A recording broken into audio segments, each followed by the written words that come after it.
Olá turma, tudo bem? Professor André Eduardo e vamos conversar hoje sobre cálculo estequiométrico, parte 1 da nossa aula. Nossa aula vai ser dividida nesses seguintes tópicos. Primeiro, as relações numéricas fundamentais que nós devemos ter em mente quando nós pensamos em cálculo estequiométrico. Segundo momento, fórmulas químicas, muito importante. E por fim, vamos encerrar ali com as leis ponderais, lei de Lavoisier, lei de Proust e lei de Dalton. Bom, relações numéricas fundamentais. Turma, tem que ter em mente que a grandeza química, a sua definição e a sua unidade. Quando a gente fala de unidade de massa atômica, quando a gente fala de massa de um átomo, a gente está relacionando a 1/12 da massa do isótopo 12 do carbono, carbono de massa 12, certo? Unidade é U, ou UMA, unidade de massa atômica, certo? Essa é a própria unidade. Algo que é muito comum confundir é a questão da massa atômica do átomo com a massa molar desse átomo ou a massa molecular desse átomo. Tem que lembrar, turma, que a massa atômica ela é sempre um átomo lá com massa atômica, por exemplo, o átomo de oxigênio. A gente sabe que o átomo de oxigênio tem 16 U de massa atômica. O que significa? Que a massa atômica do oxigênio com 16 equivale a 16 vezes, ó lá, oxigênio, 8. 16 tem 8 de número atômico e 16 de massa atômica. A massa do oxigênio de 16 equivale ao quê? Ele equivale a 16 vezes 1/12 da unidade do isótopo 12 do carbono. Tem que lembrar disso. Então, quando você fala que tem 16 de massa atômica, ou 16 U, diz que você pega a massa, 1/12 da massa do isótopo 12 de carbono e multiplica 16 vezes. Isso equivale à massa de 16, massa atômica do oxigênio, que é 16. Então, tem que ter essa associação. Por quê? Porque massa molar, tá vendo no final aqui, que ela é referente à massa de 1 mol daquela substância. Perfeito? Então, massa atômica, 1/12 da massa do carbono do isótopo 12. A massa atômica de um elemento, por exemplo aqui, 16 do oxigênio. Mas não é bem 16. Se você olhar numa tabela periódica bem específica, você vai ver que é 15,9999. Por quê? Porque a massa atômica de um determinado elemento químico, ela é dada, turma, por uma média ponderada da massa dos isótopos do elemento em relação à sua frequência. Então você pega todos os isótopos que esse elemento possui, isótopos naturais, certo? Você faz uma média ponderada, ou seja, você pega a massa de cada isótopo, multiplica pela sua porcentagem, sua abundância isotópica e divide tudo por 100%. Esse valor de massa atômica do elemento químico, ela é resultado disso. Por isso é muito comum, em uma tabela periódica, quando é uma tabela periódica bem completa, você vai olhar o valor de massa atômica, tem casas decimais. Por isso que em exercícios de prática, de conceitos e tudo mais, nós optamos ali por arredondamento. Porém, a massa atômica específica, ela é resultado, com todas essas casas decimais, dado a essa média ponderada. Massa molecular. A massa molecular, ela é a soma das massas atômicas de cada átomo presente na molécula, e ela também é representada ali, turma, por U, porque a massa molecular, ela é tantas vezes a massa de 1/12 da massa do carbono 12. Certo? Tem que ter essa associação. A confusão aqui com a massa molar. A massa molar, ela significa 1 mol daquele elemento químico. Molar, mol, tem a ver com quantidade de matéria. Você tem que associar com isso. Só que 1 mol de quantidade de matéria, existe a coincidência que equivale o valor de massa molar, ele equivale à massa do molecular ou à massa atômica ali, depende se você está falando do elemento químico. 1 mol de oxigênio vai ter 16 gramas por mol, certo? Mas a massa atômica do oxigênio não é 16 gramas, é 16 unidades de massa. Essa diferença que tem que ter, é esse feeling que tem que ter. Os valores coincidem, mas a unidade de medida é completamente diferente. Uma coisa é grama por mol, outra coisa é unidade de massa. Porque a unidade de massa tem a ver com a massa do carbono, 1/12 do carbono 12. E gramas por mol, que é a molaridade, é a quantidade de massa que você tem em 1 mol daquela substância. Ou seja, 6 vezes 10 elevado a 23 moléculas ou partículas daquela substância em questão. Tem que ter isso em mente. Perfeito? Vale ressaltar aqui, que eu já até comentei, que 6,02 vezes 10 a 23 equivale a 1 mol. Esse valor é a constante de Avogadro, como já foi determinada. Ela é uma constante ali que ela indica a quantidade de entidades presentes em 1 mol. Pode ser entidades de prótons, entidades de átomos, entidades de moléculas, elétrons, íons, não importa. 1 mol sempre vai ter 6,02 vezes 10 elevado a 23 daquela quantidade, daquele determinado partícula ou entidade que você está estudando. Certo? Uma vez que nós temos essas relações bem estabelecidas, fórmulas químicas. Nós temos 3 fórmulas químicas. A primeira é a fórmula mínima, que é a mínima proporção entre os elementos daquele composto. É a mínima proporção, turma. Sempre em números inteiros. Não pode ter fração em fórmula mínima nem em fórmula molecular. Sempre em números inteiros. Então, olha, por exemplo, da glicose. A fórmula mínima da glicose, CH2O. A fórmula molecular, ela indica a proporção exata daqueles elementos químicos naquele determinado elemento químico, naquele determinada molécula. No caso da glicose, C6H12O6 significa que na molécula de glicose nós temos 6 carbonos, 12 hidrogênios e 6 oxigênios. A fórmula percentual, ela apresenta a porcentagem de contribuição de massa de cada elemento químico na molécula como um todo, certo? É uma representação percentual da massa, quanto cada elemento químico contribui em termos de massa para aquela estrutura. No caso da glicose, carbono contribui com 40% da massa total da estrutura. Hidrogênio, mesmo tendo 12 hidrogênios, ele contribui apenas com 6%. E oxigênio, com 6 oxigênios, contribui com 54% dessa massa. Perfeito? Visto isso, relembrando esses conceitos, vamos falar sobre leis ponderais, que são as leis que começa todo o início do cálculo estequiométrico baseado em cima delas. A primeira da lei ponderal, lei de Lavoisier. Lavoisier, por sua vez, ele estabeleceu a lei da conservação das massas. Ele fala da seguinte frase: em uma reação química feita em um recipiente fechado, a soma das massas dos reagentes é igual à soma da massa dos produtos. E aqui nós temos uma representação.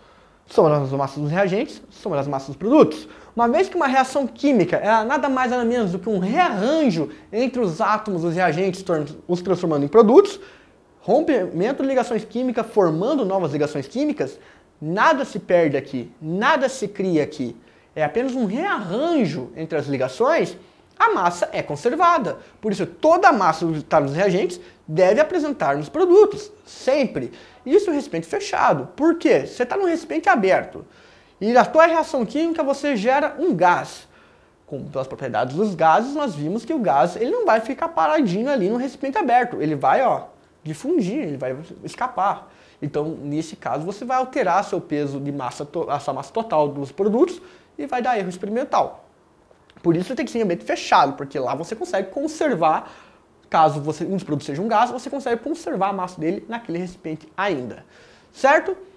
Vale ressaltar que foi Lavoisier ali o grande responsável pela frase: na natureza nada se cria, nada se perde, tudo se transforma.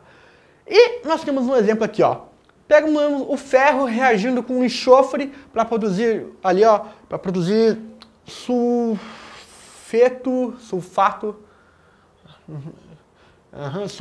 de ferroso. Sulfato ferroso. Ácido sulfírico. Sulfeto ferroso. Sulfeto ferroso, turma. Desculpa a confusão aqui. Porque tem a questão do NOx que não pode confundir. Então aqui é sulfeto ferroso porque o ferro está com NOx de mais 2 aqui, que é o menor NOx. Se ele tivesse com NOx mais 3, seria sulfeto férrico, mas não é o caso. Então sulfeto ferroso, nós temos ali, ferro reage com enxofre para formar o sulfeto. 56 gramas de ferro reage com 32 gramas de enxofre para produzir 88 gramas de sulfeto ferroso. Turma, 56 mais 32 é igual a 88. Por quê? Porque a massa é conservada em ambos os casos, certo? Tem que ter isso em mente. Tudo que entra na reação química deve sair na reação química. Esse princípio aqui é fundamental para entender toda a questão de balanceamento da equação química que vem posterior. Quando você começa a comparar mol com mol, é basicamente isso, porque a massa é conservada, certo? Então, primeira lei, lei de Lavoisier, conservação das massas. Segunda lei de Proust, ele também é conhecido como lei das proporções definidas. E o que Proust fala? Dado uma reação, a proporção em massa das substâncias que reagem e que são produzidas é fixa, constante e invariável, independente da sua origem ou do modo de preparação. Turma, vamos pegar o exemplo aqui do slide e passar aqui para o quadro. Olha lá, temos o carbono então, sólido reagindo com oxigênio gasoso, produzindo dióxido de carbono gasoso. Massa do carbono, 12 gramas, reagindo com massa do oxigênio, que é de 32 gramas. Segundo Lavoisier, a massa dos reagentes deve sair dos produtos. 12 mais 32, 44 gramas. Perfeito? Proust fala que existe uma proporção nessa reação química. Vamos ver qual é essa proporção. Ó, 12 por 32 por 2 dá 6, 16, certo? Por 2 dá 3 sobre 8. Ou seja, para que essa reação química ocorra, você necessita no mínimo ali, ó, de 3 para 8. Vai produzir quanto? 3 mais 8, 11. Se você for verificar isso também de maneira decomposta, olha lá, 12 por 44 por 2 dá 6, 22.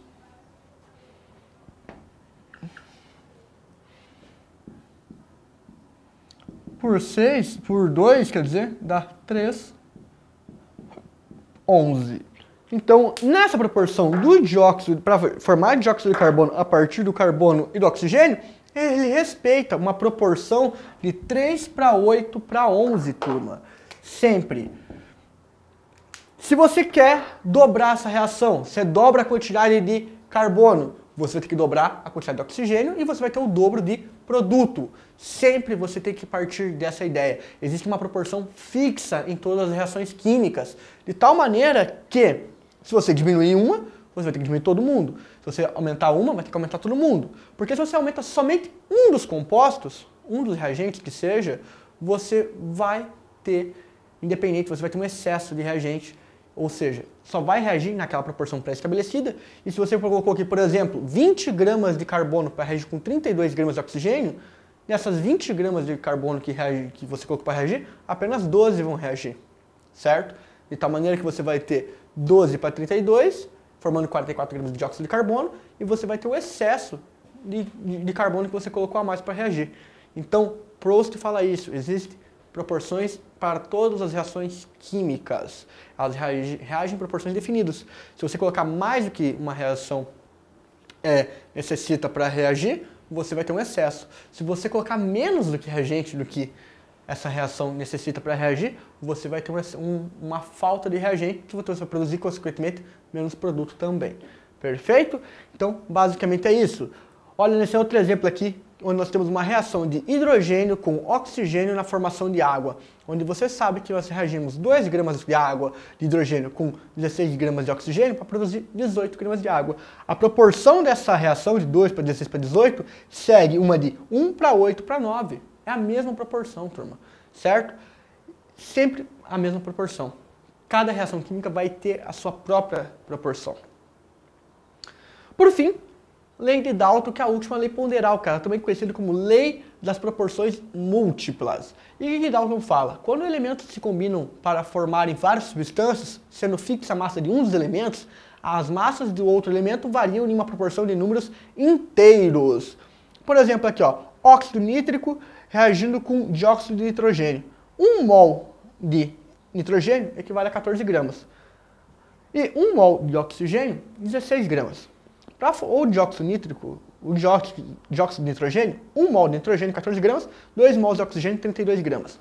Você colocou oxigênio para reagir com nitrogênio, você sempre vai ter no produto uma massa que é compatível a 1 mol ali de nitrogênio, no caso, e a massa do oxigênio sempre vai variar em números inteiros.